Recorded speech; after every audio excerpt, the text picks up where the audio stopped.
Welcome to the Boyd Autobody and Glass 3 Keys to the Game. I'm Tait from BlueBombers.com, joined as always by the lovely and talented Derek Taylor of CJOB, the voice of the Bombers on CJOB. Classic game, classic West Division matchup. The Lions back here again, the Bombers trying to get some revenge. Let's get right to the three keys.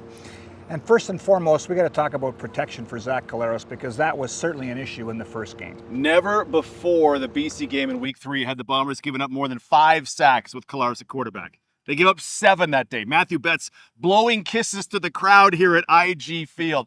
That is key number 1. Do you do it with 6 offensive linemen? Connor Burtonshaw is back at fullback. Do you do that? Do you just run different things for Collaros? You have to keep Betts and Menard and Barron, everybody off, or else the offense is going to put up 6 points once again. Another issue to keep an eye on is that BC gets a couple of key pieces back on offense, and they're dangerous pieces. Yeah, and they're undermanned receiving core. They didn't have Dominic Rhymes. They didn't have Keon Hatcher last time.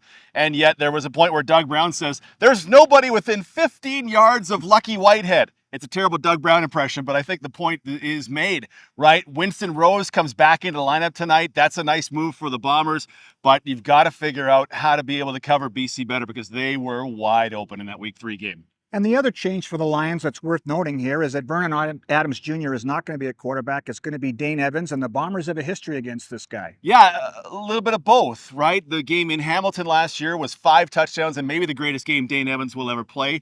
The Grey Cups, and then the first meeting last season was the pressure really got to him. So Jackson Jeffcoat and Willie Jefferson, they were not together for the week 3 game. Right. But they'll be back, and they've looked fantastic so far. If you can get pressure on Evans, it's shown that he's going to crack. So how will Richie Hall attack that? Maybe some Adam Bighill now that Kyrie Wilson's back? It's going to be a classic. It's going to be a dandy. Lions versus Bombers. For the lovely and talented Derek Taylor of CJOB, I'm Tait from BlueBombers.com, and that's the Boyd Autobody and Glass 3 Keys to the Game.